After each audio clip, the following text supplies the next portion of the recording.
is LBC. From Global, leading Britain's conversation, The Nigel Farage Show. Mr. Nigel Farage. Thank you, Donald. Well, a very tough day for the Republican Party, and more of that over the course of the next hour, but potentially a tough evening for hardline Eurosceptics like myself, because as we speak, the House of Commons is dividing. There's a vote. There's a potential rebellion against the government. What's the story? Well, the Prime Minister says that MPs will be able to scrutinise the final Brexit deal. But the amendment that is put forward by Conservative Dominic Grieve and has got full support from the Labour Party says that vote must be meaningful. Well, if these are all semantics to you, perhaps sort of help us explain what this really means. I've got Theo Usherwood, LBC's political editor, on the line. Theo, please put it into English for us. The basis of this vote tonight is that MPs want to have a say on the final deal when it comes back to the House of Commons and House of Lords. Of course, David Davis has said there will be primary legislation that actually counts, because, of course, David Davis has said previously that if MPs vote the bill down or they try and amend and change it, in effect, there isn't going to be enough time to get back to the European Commission to debate those changes that MPs have sought to include, and therefore Britain would simply leave with no deal on March the 29th, 2019. The other element to this is that as part of what's going to be debated in Parliament, a trade deal itself won't be included because, of course, there isn't going to be enough time to dot the I's and cross the T's, and so MPs want to make sure that when they do finally get a say on the vote, that it will be on the final vote, on the final trade deal itself. Now, Dominic Grieve, the former Attorney General, arch Remainer, Nigel, he's not your sort of person, has put down an amendment which would give MPs the power to scrutinise that.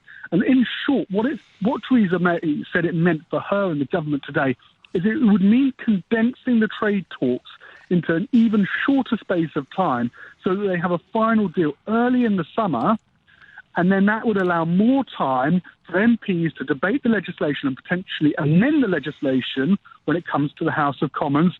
And then that would allow time, of course, if they do amend the legislation, for the government to go to the European Commission, to go to John-Claude Juncker and say, actually, we'd like this changed because this is what our MPs say. It is really squeaky bum time because the numbers are against the government, Nigel. We're looking at around 308 plays 303. And if that happens, the government loses the vote, and it's back to the drawing board for Theresa May.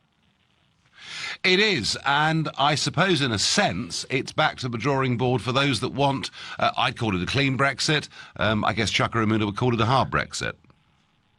Nigel, if I was in your shoes, having campaigned to leave the European Union, you want a clean Brexit, I wouldn't be so disappointed if tonight goes against the government, because it will mean the pressure is on Theresa May to secure a deal, and she may not be able to do that. There may be a real scenario where she gets to the end of July, August next year, and she simply says it can't be done, we can't get it through Parliament in time, and as things stand, because of course MPs haven't managed to change the timetables so that they control when we leave the European Union, we would leave on a hard deal, on a hard Brexit deal on March 29th, 2019. I know the way you pitched it, and you're quite right to, in your own opinion, to pitch it as this could be a bad night for Remainers. But Theresa May, when she stood up in the House of Commons, she did have a point when she said it makes a disorderly Brexit more likely, because all of a sudden she's having to condense a trade deal into nigh on 6 months, and the likelihood of securing that is going to be very difficult, and that could make World Trade Organization rules, the clean Brexit that you've campaigned for, a little bit more likely. This was the Peter Bone line, that actually we may just crash out of the whole thing. There isn't much Parliament can do about it. You may be right, Theo, although that would be very much against the instincts of this government, wouldn't it? Yes, I wouldn't want to try and predict, but it does. You know, the European Council are debating it tomorrow. Theresa May's here. I'm just on my way to Brussels now. I'm in touch to the Eurostar. She's in Brussels tomorrow. They then kick her out to have a debate amongst themselves. And it doesn't look good I'm sure Jean-Claude Juncker will be having a slight smirk into his Dino tonight if Theresa May loses this vote. It's not exactly a position of strength, is it? No, it's not. It's not. Theo, have a good trip, and I thank you. And, of course, that's the problem that we face potentially with the British Parliament. And, of course, what everyone forgets is if there is a deal of some kind, ultimately the European Parliament, of course, gets to vote on it after the British Parliament. And certainly with the resolution that was voted on today, they're in no mood to be particularly nice to the Brits at this moment in time. So, is it right, folks? Is it right that MPs should have a vote, a decisive vote, on whatever the final Brexit deal is? The argument here is about sovereignty. And those who say that MPs must have the final say on a deal are those that will argue that sovereignty of our country rests in Parliament. Those who take the opposing view, of whom I'm one, say no, sovereignty rests with the people. The parliamentarians are people we put there for short periods of time to act on our behalf. That, I think, is the crux of this whole debate. People like me will say, hang on, we've had our say. The government's job is to do its best. It's not for Parliament to stop it. What do you think? Is it right for MPs to have a say on whatever the final deal is? Call me, let me know your views. 0345 6060 973. If you think, no, actually I'm really worried about this, because all that will happen is MPs will try to overturn the will of the people, then text to 84850. Or perhaps you think, you know what, we've had our say already, this is really ridiculous, then you can tweet using the hashtag Farage and LBC at LBC. You can watch me on Facebook. I'm live here in the European Parliament. I'm going to ask my first caller tonight, is Aidan, who's calling from Tottenham and is a new caller to the show. Aidan, how do you feel about this vote tonight? Hello, Nigel. I don't think the vote tonight matters. It's more of an internal thing, I think, in Parliament. I don't have much respect for a lot of the way the MPs behave. I was too young to vote in 1975 when Harold Wilson had a vote to remain in the European Union, and they voted to stay, and that was it. It was and we had to lump it. We then found out Ted Heath had misled everyone, and the ever-close union was always written into it. So we've suffered. Yeah. I didn't vote in the election last year, or in fact the general election this year, or the referendum vote last year either. I'm not on the electoral roll for other reasons. Nothing to do with criminality, but to do with protection of my family. So I have a view in that the default position is that we are leaving European Union the day before my 60th birthday on the 29th of March 2018. So I will celebrate... 18 or 19? 19. 2019, I apologise, in a year's time, a year and a bit's time. Yeah. So it could be the day before my 60th birthday, so I'm 58. So, okay. The default position is we have had a referendum that Parliament set up to leave the European Union. That should be the default position. We never had a referendum about whether there should be a deal or not. I'm very happy for the government to go and get a deal and to do whatever they want to do. And if Parliament want to vote on that and then decide to go with that, and that's an open vote, I'm happy for that to happen, but once we've left. I think because we've been sold down the river a little bit, and I understand the pressures Theresa May's on and the mistakes she's made, she's trying to do the best thing for the country, although not in my view the way it's going. I think we ought to just leave the European Union, go back to them and say, right, we're happy to do a trade deal with you. They're going to be put under pressure by the Germans and the French and all the rest of them. Half of London is flooded by lots of Spanish and Italian people in my business that can't get jobs in those countries. There is no focus in the media here on how badly we all know about Greece, but there's nothing said about these other countries. It's all about how... Well, we may well see, Aidan, the Italian elections that'll take place in March, how the Italians are currently feeling. Aidan, let me ask you very quickly, do you get the sense that our political class would like to water down, delay, or even stop the Brexit vote of the people? Well, that's why a lot of them are behaving the way they are. Labour are doing the right thing from their perspective in not saying anything and letting everything go wrong around them. But the British people voted to leave, so that's it, we leave. The vote... Well, let's hope so, Aidan. Let's hope so. I thank you for your call. Nigel, how can it be fair for anti-Brexit MPs to vote against the people, says David. Well, that's pretty much how I feel about it, but, you know, they've been wanting to vote against the people for a very, very long time. I'm going to go to Glenn in Milton Keynes. Good evening, Glenn. Hello, mate. How are you doing? All right? I'm all right. I'm just frustrated, Glenn. I'm angry. I'm annoyed. You know, I haven't got great confidence in this government, but I've even got less confidence in our political class in Westminster. I think they are our servants, Glenn, not the other way round. Well, Nigel, I mean, I was one of the 17.5 million people that voted out, but This isn't the Brexit I wanted. Do you think it's time, now everybody knows how Brussels are bully boys, and the amount of things they want off us and we can't, is it have another referendum and put it to the people? We've got 8 years to go with them. We've got 3 million people, so they say, I reckon it's double that they can allow their families to come in and say, is this what you really want? Because that wasn't what I voted for. Our fishermen and all that are on their knees.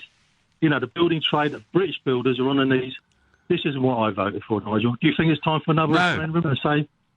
Well, OK, Glenn, what would the second referendum be? Would it be a rerun of the first one? No, we'll just say that we're leaving Brexit, and we don't. You know yourself, all the lawyers have said we don't have to pay them a penny. We do not have to pay them a penny. Why are we snuggling up to them and saying we want to be in your club? I mean, you know, what's your club for 40 years that only 4 people out of 28 pay the bar bill? I mean, so you think, Glenn, you think then that we may actually need a second referendum to really sort this out, yeah? Well, if it's going the way that I see it, you know, we're going to be in Europe for another 8 years. Glenn, I've got to leave you, Glenn. We're going to the House of Commons to get the result of this vote. Order.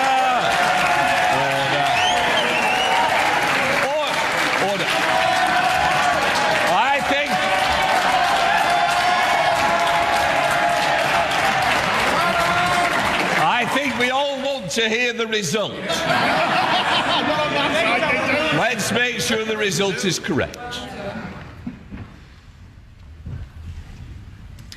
The ayes to the right, 309.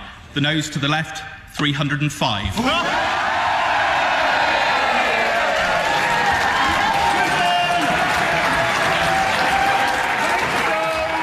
OK, so that was the vote on the amendment.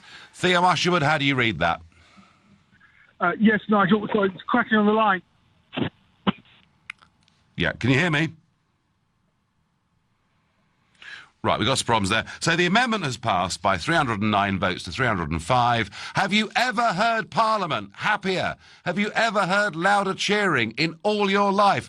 I haven't, because they think they've really struck a blow back tonight, not just against the government, but against the Brexit vote, which so many of them completely and utterly despise. So they have voted for Parliament to have an absolute say on whatever final deal Theresa May gets. The one possibility that Brexiteers might keep up their sleeve is that if there's no deal, we might just crash out. But I don't see our Prime Minister ever settling for that. So, yeah, you know, good day for Vince Cable, good day for Keir Starmer, good day for Ken Clarke and Dominic Grieve and Anna Soubry, but is it a good day for all of us? That really is the question. More analysis on this in a moment. For now, you're listening to The Nigel Farage Show, exclusively on LBC. I'm live from Strasbourg, and it's 7:17. So the breaking news is the government has suffered its first defeat over the European Union withdrawal bill after MPs supported a Tory rebel amendment for a meaningful vote on any Brexit deal, and the result was 309 votes to 305, a majority of 4 in favour of the rebel amendment. My reaction to it is simply that my contempt for career politicians knows no bounds. They are utterly determined, hundreds of them, to do what they can to overturn the Brexit result. It's just as simple as that. I get on text, Nigel, when I ask myself why MPs have done this, I suddenly remember David Lammy. We can stop this madness. That answers any questions. And in many ways, it does. I wonder what Joseph in Sheffield makes of all of this. Good evening, Joseph. Good evening, Nigel. I'm absolutely fuming right now. I'm going mad right now. These are a group of undemocratic people trying to subvert the election, the referendum that happened last year, and I think they should be ashamed of themselves, really. Actually, Joseph, they're proud of themselves because they think people like you, Joseph, are pig ignorant and stupid. And how dare you vote against this political construction we've been part of for over 40 years. And they believe, Joseph, and they do believe that they know better than you what is good for our country. Yes, I would just say this to them. This has been missed out of the news. There's one guy in the parliament that said, Philip Davis, that if they should pass this vote through tonight, there will be a huge public backlash, the likes of which they've never seen before, and they should be ready for the consequences. And I say everybody to take note of what Mr. Philip Davis, who's representing somewhere in Yorkshire, Bradford, somewhere there. Shipley, yes, that's right.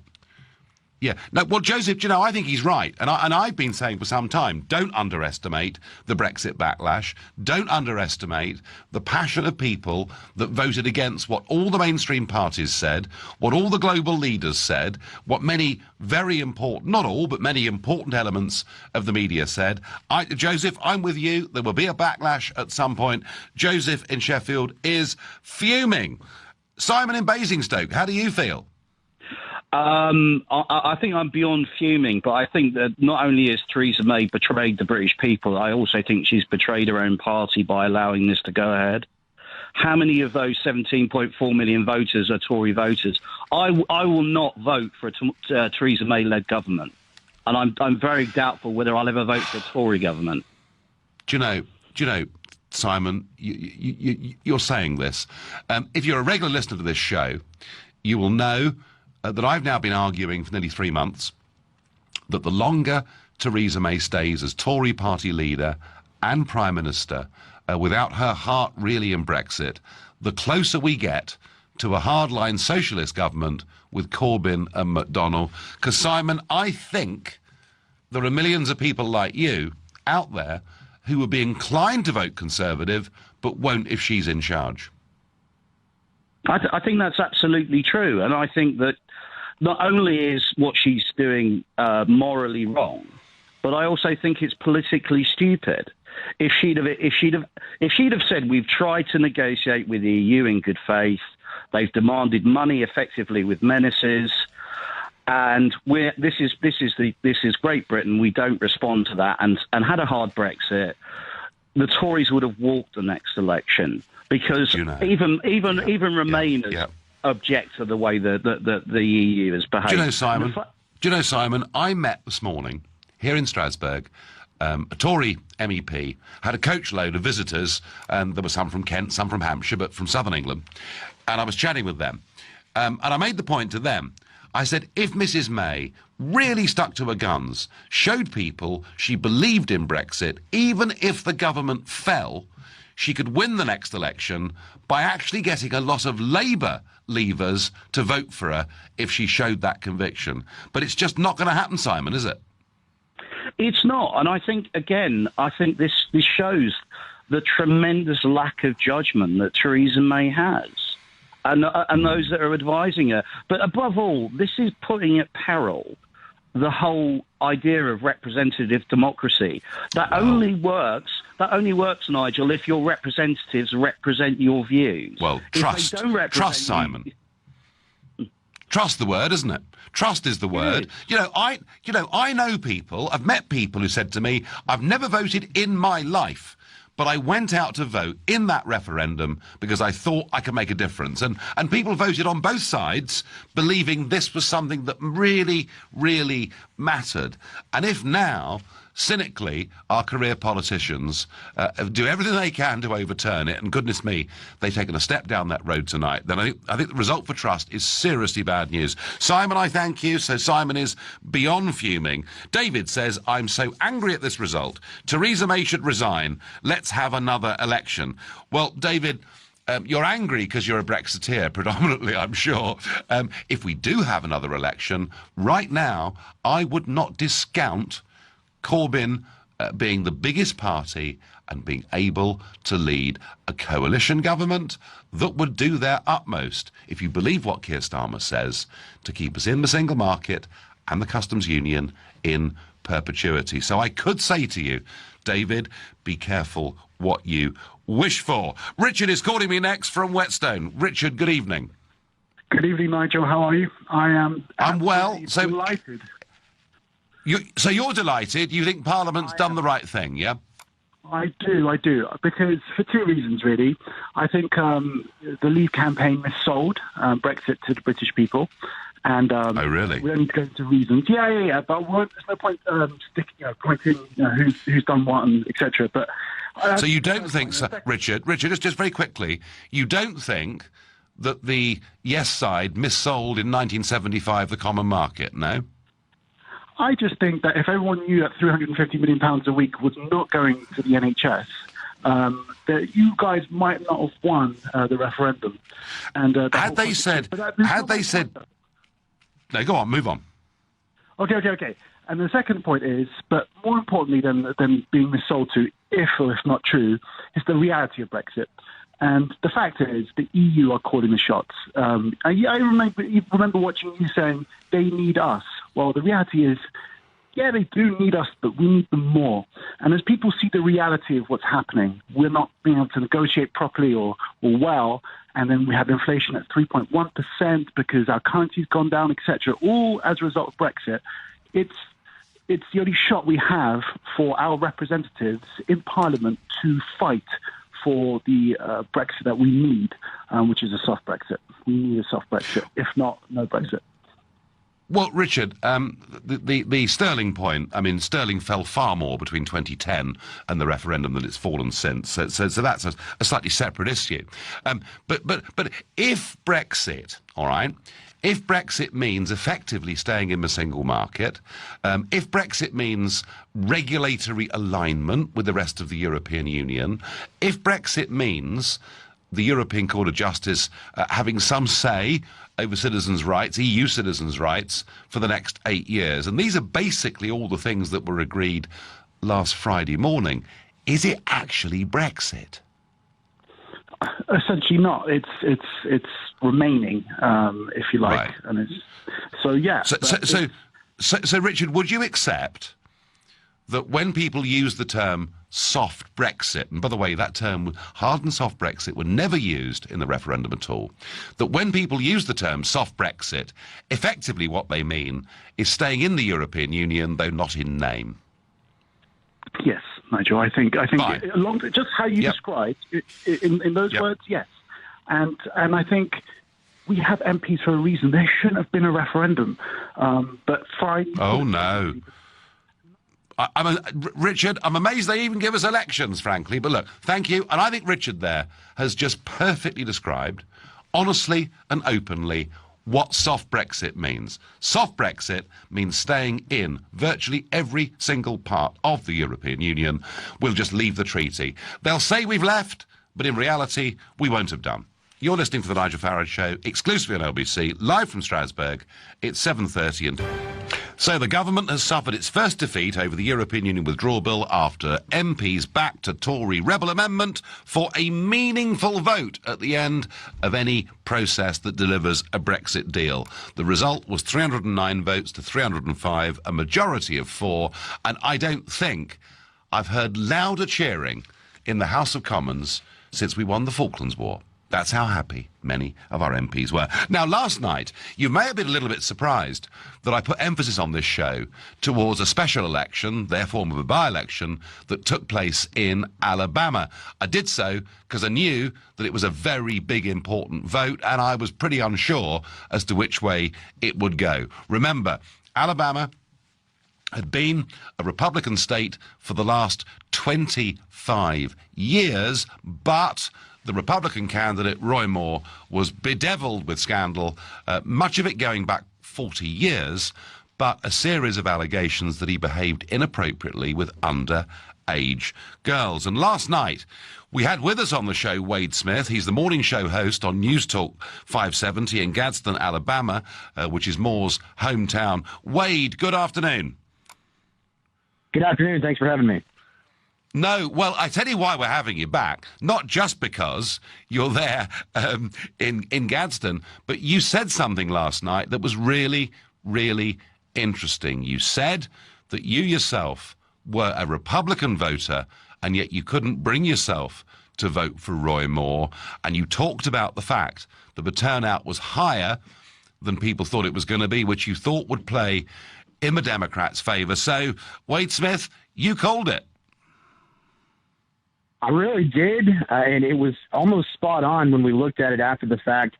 I said that if this was going to be Roy Moore's race, he needed turnout to be anywhere between 18 and 25%, which is what the Secretary of State for Alabama, John Merrill, said would be the turnout, and turnout was 40%. And with a number that large, it just went through the roof for Doug Jones. He was able to win the race by about 21,000 votes. And where everyone is focusing their attention, the number of write-in votes in this election was 23,000 votes. That could have put Roy Moore over the top, but this seems to be the crowd, like myself, who wrote in another candidate instead of voting for Republican Roy Moore. Yeah. No, well, Wade, as I say, you just felt you couldn't bring yourself to vote for Moore. And I guess, in a funny way, whilst this is a serious blow to the Republicans, a serious blow to Donald Trump, in some ways, they might have saved themselves a heap of trouble, though, mightn't they?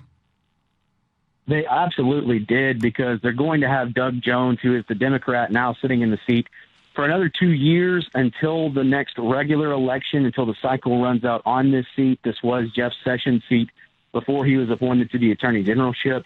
And I do believe, with no Roy Moore in Washington, D.C., they're going to do better in these midterm elections. And it's going to be better for the state of Alabama because they're going to get a full-term Republican into that seat in 2020. Yeah, so it'll return to normal in 2020. And I think had Moore gone to Capitol Hill, there would have been endless inquiries, would there not, into whether he had or had not behaved inappropriately with a series of young women 40 years ago. There absolutely would have been. The ethics commissions would have been called on Roy Moore, and we would not have heard the end of this until he was probably removed from office. And then at that point, there would just had to have been an appointment, which it would have kept a Republican in the seat, but it would have made the Republican Party look worse, especially going on during the 2018 midterms and into the 2020 election, where Donald Trump is going to be up for re-election again. So in a sense, Wade Smith, as a Republican supporter, you're almost, I sense, slightly relieved that Democrat Doug Jones won last night. I'm very relieved, and that's from the sense that I didn't think Roy Moore was somebody that, as a resident of Alabama, as someone that was born here and grew up here, I didn't think he was somebody that needed to be in the seat. But in long-term thinking, as a Republican, as a conservative who wants to see this party be successful down the road, I think it was the best thing for the future of the party and not something that's going to derail any of the agenda down the road. Terrific. Well, Wade Smith, all I can say is thank you, not just for joining us last night and tonight, or at least tonight our time, but for getting it absolutely dead on with your call. It's been a real pleasure having you on the show. Well, ladies and gentlemen, you did hear that last night from Wade Smith, and boy, did he get that right. Whether you raced down to the bookmakers having listened to him or not, I don't know. What I do know is that there are a lot of very happy MPs in Parliament right at the moment because they've inflicted a defeat on the government. And it is a very real defeat on the government because there is now going to be a meaningful vote at the end of any Brexit process that produces a deal. Still the possibility that if there was no deal and we crashed out, that Parliament couldn't stop it. But I have to say, I don't, for everything I've ever seen in my life, think that Theresa May is the kind of Prime Minister that would accept no deal. I think she'd come crawling on her knees to Brussels for a deal of some kind. I'm going to Dorset to Peter, a new caller to this show. Good evening, Peter. Good evening, Nigel. It's a privilege. So, are you happy? Are you enraged? How do you feel? Well, let me first say I'm a very active Brexiteer. I led the Vote Leave campaign for the West Dorset constituency last year. Righty-ho. Yeah. So I'm fully on side with you. But on this vote, I don't think I'd be too gloomy if I were you. I'll tell you why. I don't trust Theresa May an inch. And I imagine you don't either. Not really, no. She's been giving a lot away. Alignment of regulations, 8 years of the Court of Justice, 40 or 50 billion pounds. And there could be more to come. She could carry on giving more away when she gets to talk about transitional arrangements and trade and all the rest of it. This vote could stop her. If the deal doesn't have to come back to Parliament for approval, she could do what on earth she liked, and there'd be nothing anybody could do about it.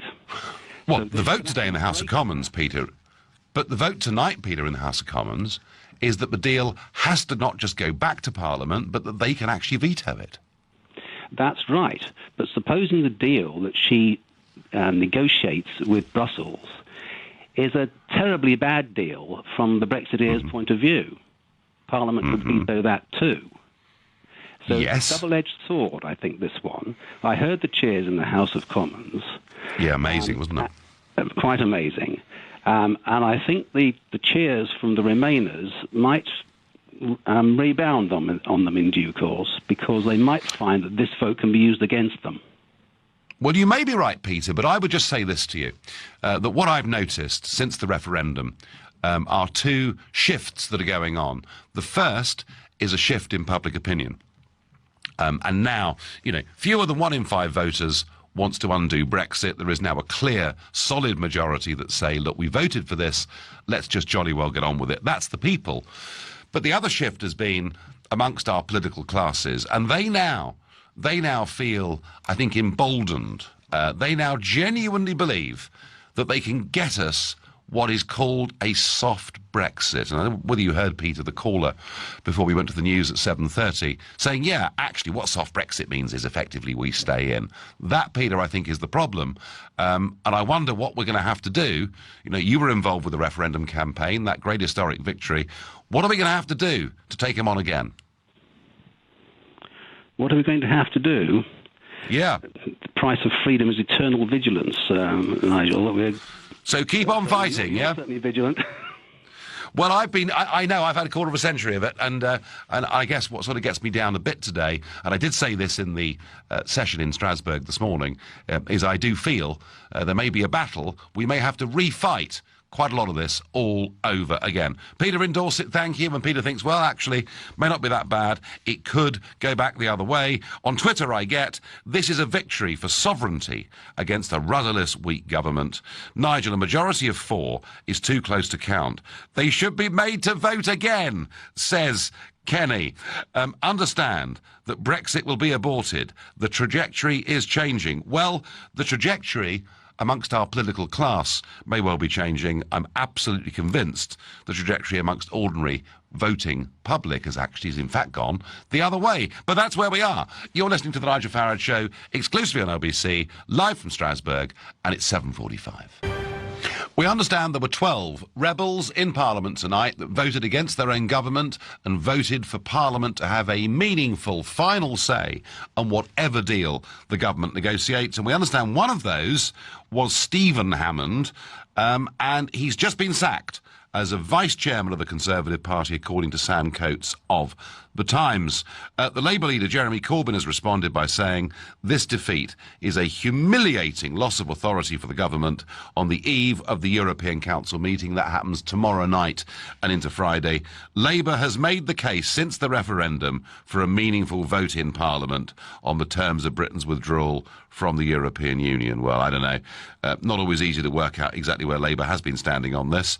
And the names of the rebels, the heroes of the villains, according to your point of view, are Grieve, Clark, Morgan, Stevenson, Neil, S. Hammond, Heald, Soubry, Wollaston, Giannoli, Sandbach and Allen. So they are the 12 Tories who voted against their own government on this.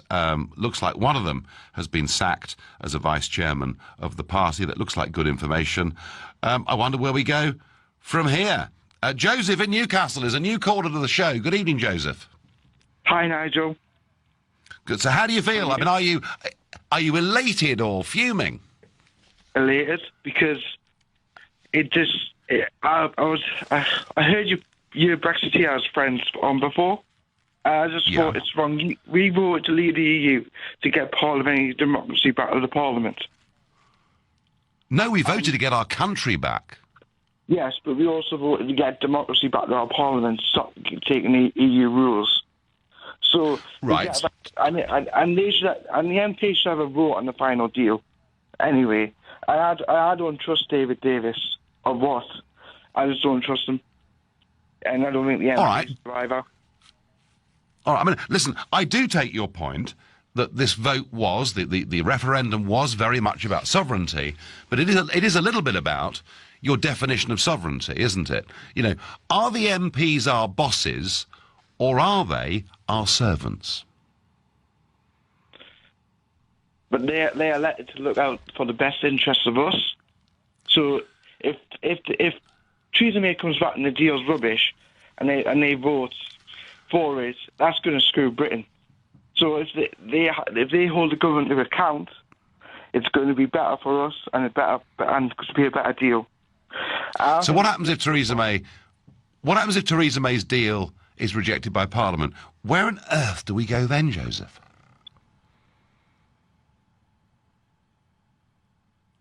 Difficult, isn't it? Lost him. He's gone. He's had enough. Peter in Wimbledon, what do you think this evening? Well, Nigel, you're probably not going to like... good evening, first of all.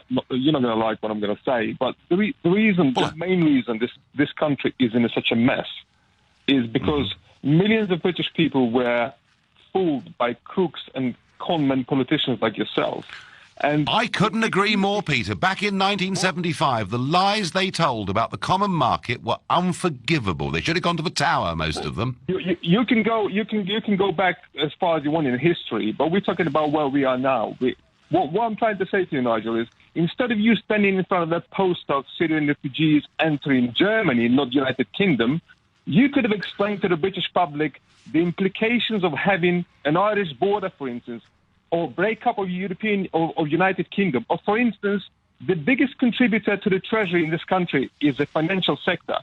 What would happen if our financial sector were to lose EU trading passports? You could have explained this to the British people. But would you know something, Peter? Having spent 20 years working in that industry, let me tell you, the reason London's a success isn't because it's a European trading centre, it's because it's a global trading centre. But, you know, Peter, you're trying to rerun the arguments of the referendum, and we're going to get nowhere with that, because I haven't changed my mind on any of those things. What I want to ask you is, do you think it's the correct exercise of sovereignty for Parliament to want to have the final say on whatever deal Theresa May does? Well, as far as I remember, Nigel, and you probably know better than me because the career politician you are, we live in a parliamentary... No, thank you. I'm not having that. Well, you can call me anything you like, but not that. Well, how many years you spent in European Parliament? You tried to be elected to be a member of Parliament in the United Kingdom. You failed, and now... Well, I stood repeatedly for Parliament as a duty. That's what we did in UKIP to try and forward the argument. Well, coming back to my point is, we live in a parliamentary democracy, and the job of parliamentarian is not to be our bosses or our servants, but to do what's best for the country. And they have the right to hold our government to account to what they're doing. Yep. And the final deal with the with the European Union is critical for the well-being of the whole people of this country. And if should we get a bad deal or no deal, MPs should have a right to protect those countries from jumping off the cliff. There is no good us aligning our standards to some countries based in Africa, Commonwealth, or somewhere else. All our standards and everything else is intertwined with European standards. And you should be explaining to the British public how long it's going to take for us to change our standards or interline with the other countries how long does it take for us to accept standards of other countries? No, Peter, I don't believe in harmonisation, homogenisation, even pasteurisation of all our laws and all our systems with other countries. I believe in competition. I believe in free markets. It's something, when I used to vote Conservative, the Conservative Party used to believe in. They used to believe in competition. Now they believe, apparently, in regulatory alignment. Peter, you've had your say. I understand the way you feel. You feel it very strongly. In fact, people on both sides tonight of this argument feel very, very strongly indeed. Are you not aware of the nature of MPs and how they are required to exercise their judgment to represent us? Yes, they are. They are lent that authority at each election. And they do make decisions for us as a representative democracy. The point about this referendum is that for once, that decision was subcontracted back to us, and I think they have a duty to respect it. And I feel what they've done tonight actually damages that. I wonder what Keith in Stoke Newington thinks. Good evening, Keith. Nigel, yes, good evening. I think we should do what Oliver Cromwell did and arrest all those 309 MPs, throw them away, simply on the grounds that they have taken away the power from the people to themselves. It's now become a dictatorship. And that's a violation of the coronation oath and Parliament's prime directive to protect the people's will. So constitutionally, this vote has to be set aside regardless. And I think it's a question of law, and that question should go to the courts to decide. And the other point I want to make is that when we were trading, the East India Company, English East India Company was trading with the Dutch East India Company, all the other East India, the French, the Spanish, and the Portuguese, they made a trading pact in 1650, similar to the common market. We agreed, you scratch my back, I scratch your back. And what happens? All the other East India trading companies walked over us. They destroyed us, and it ended up in war. And the reason is because the other European powers knew that we beat them on international trade completely, and they're terrified of us. And ever since, they've wanted to control us and stop us, which is exactly what the EU is about. It's exactly what idiots are doing. I'm getting so angry about this. It's terrible. Keith, I've had fuming tonight. I've had beyond fuming. Describe your current mood. I'm fuming. I'm totally angry. I want to go down and arrest all these. I call them possible. I don't want to use the word, but crooks cross in my mind. But they're traitors. Wow. I think they're possible traitors. Strong stuff. Thank you. My last caller tonight. I've only got 40 seconds for you. Adam in Canterbury. Good evening. Okay. Hi. Good evening. Could I just ask, are you in Brussels at the moment to pass vote on the stage one of negotiations in the Brexit deal? I'm in Strasbourg at the moment, where the European Parliament has been voting. But you're down to 30 seconds, Adam. Tell me what you think. Do you get a vote on the final Brexit deal as an MEP? Oh yes. MEPs could, at the end of this whole process, veto the whole thing because that's what's in the treaty. So therefore, why do you think it's not suitable for a British Member of Parliament to have a vote on the final deal? Because the British members of Parliament were given an instruction from the electorate in a referendum. They clearly don't respect that. Adam, I understand the argument that they are MPs, that we normally live in a representative democracy, but I think this is a different circumstance. I'm sorry, we have run out of time. Adam raises a huge point about the power that MEPs ultimately have over all of this, and he's right to do so, and I was going to talk about it tonight, but hey, that dramatic vote in the Commons has really overruled all of it. Folks, what is going on here is our political class are doing their absolute best to stop, delay, water down, reverse Brexit in any way they can. And what evidence do I have for that? Well, after that division, and when it was clear how the vote was going to go, this was the noise we heard in the House of Commons tonight.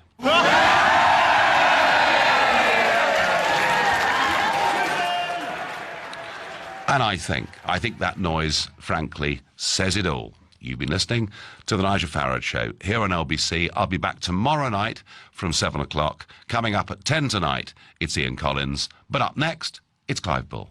Nigel, thank you. You didn't frankly have the balls to put country before party.